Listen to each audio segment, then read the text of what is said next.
how do we know that? How do we know that? How do we know that Allah subhanahu wa ta'ala is the one true God?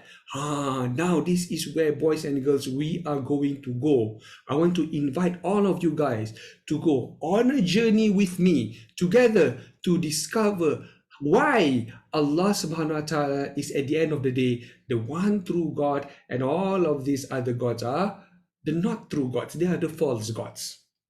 Okay?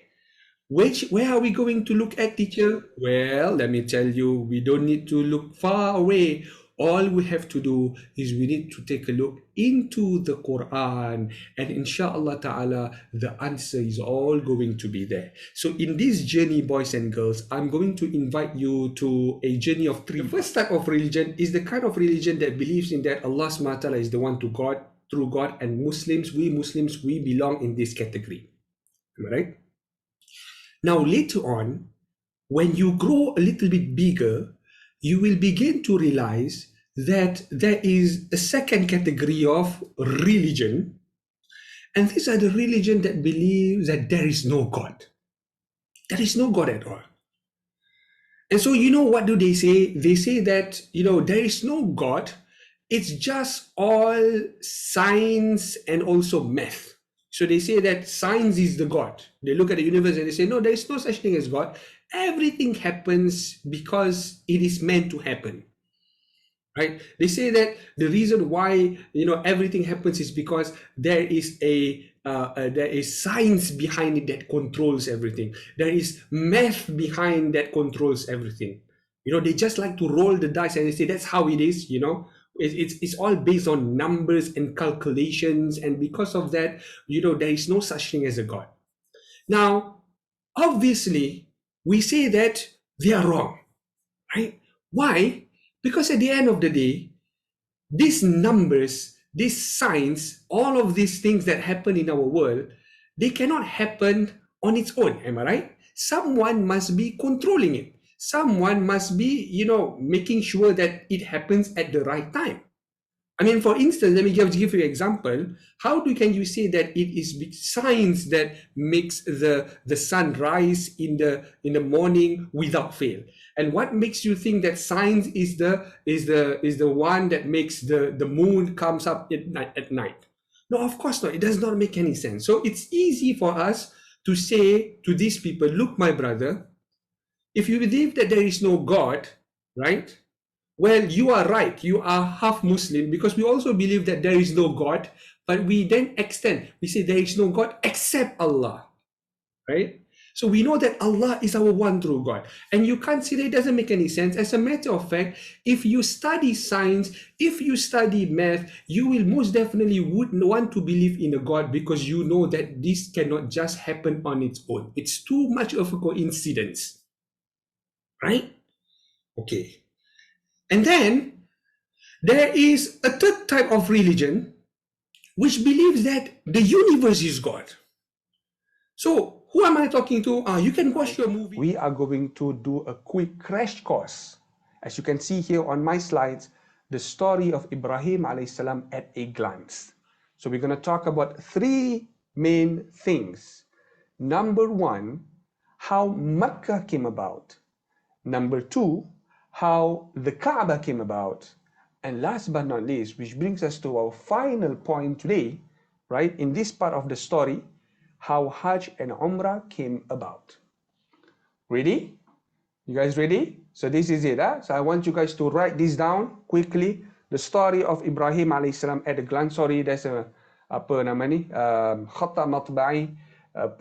Typing error over here. It's not a story. The story of Ibrahim alayhis salam at a glance. Now, why Ibrahim alayhis salam? Why not Nabi Adam alayhis salam? Well, we talk about Nabi Adam. He was the first one to pray over here. But then, after Nabi Adam left, this place was deserted. It was left unattended, and it was in the time of Nabi Ibrahim alayhis salam that Allah subhanahu wa ta'ala decided to revive this place called Mecca. All right. So far so good. Now, boys and girls, let's do an activity where you guys can complete my story. Is that okay? So I've got a few questions here. So from these questions, you guys are going to continue and we're going to continue the story and piece everything together, right? So now let's go and talk about how Mecca came about. Okay, now do you guys remember the first house of worship, the first mosque? Where is it? It's in Mecca, betul? Now, in this ayat, boys and girls, Allah SWT said that before Mecca was known as Mecca, with an M, it was known as something else. So if you read here, Inna awwala baytin wudi'a linnasi lalladhi bibakkata. Look at this. I'm going to use my pen and I'm going to highlight, okay? Can you see this? Lalladhi bibakkata. Allah SWT said that it is not known as Makkah, but it is known as, what is it, boys and girls? What is it known as? Come on, answer me. Baka. Bakka, Mumtaz. Bakka with a B. Clear? All right. Now, after so many years, right, Allah subhanahu wa ta'ala left Bakka alone. You know, humans, they traveled all across the world. And soon Bakka was, you know, became unknown. It lost its popularity, but it's never forgotten. All right. So thousands of years later, after the time Nabi Adam alayhi salam prayed there, came Nabi Ibrahim alayhi salam. And between Nabi Ibrahim and Nabi Adam alayhi salam is, you know, more than 5,000 years. Allah Ta'ala alam, I'm not sure how long it was, but the point is, I am very sure it's more than 5,000 years. So you can imagine 5,000 years later, Bakka, right, is now just a piece of desert, all right? As a matter of fact, people will just know as Bakka as a point where they are going to pass, and that's about it. What is at Bakka? Nothing. It's just desert. There's no water, there's no humans, there's no villages, there's no food, you know, it's just a plain desert, a barren desert. Now, in Allah SWT wisdom, during the time of Nabi Ibrahim alayhi salam, Allah SWT decided to revive Bakka again. You guys know what's the meaning of revive? Revive is not your drink, you know, your drink, your 100 plus, you know, your they have this revive. You know that's the meaning of revive, kan? Revive means to bring it back to life. That's what reviving means. So Allah SWT decided to bring this place back to life and revive it. And so Allah SWT asked Nabi Ibrahim alayhi salam, and this is the story of what? How Mecca came about. So we're going to talk about this first, all right, boys and girls? So Allah SWT decided to test Nabi Ibrahim alayhi salam, and Allah SWT asked Ibrahim to bring his wife Hajar and his newborn son Ismail, and they were at that point of time living in Palestine. Look at my cursor. Allah SWT asked Ibrahim to bring his family and leave them at Bakka. So they packed, right? And Ibrahim alayhi salam, as we all know the story, right? He was definitely, you know, I mean, he knows he has to do it, he's willing to do it, but you know that his heart is definitely worried, right? But nonetheless, he did this because he loves Allah subhanahu wa ta'ala more. And so he made that travel and journey all over to Bakka, along with Hajar, along with Ismail alayhi salam, right? And he left them in this place called Bakka. As you can see over here, hello, this is Hajar and Ismail. Now, long story short, Ibrahim was not supposed to stay there. So Nabi Ibrahim alayhi salam returned back to Palestine. And so the only people who were left there were the two guys, right? Hajar, the mother, and Ishmael or Ismail, the baby son, right? Now, can anyone fill up what happens after that? What happens after that? Boys and girls, anyone here? Come on, storytellers, budding storytellers. It's always me telling you guys the stories. How about you guys use this opportunity to show your storytelling skills? What happens after this? After this, I think Hajar like call Ibrahim. Good. I call Ibrahim. Okay, all right. And then Okay, move forward a little bit. Let's talk about the point where And then Hajar. when after a few days, Ismail become very thirsty. Good. So Hajar went up the mountain of Safa and Marwa 7 times. Mumtaz. After 7 times, there was no water. At last, finally, there was an angel. I think beside is Nabi Ismail. Good, good, good. What's the name of the angel? Anyone here knows? What's the name of the angel? Jibril.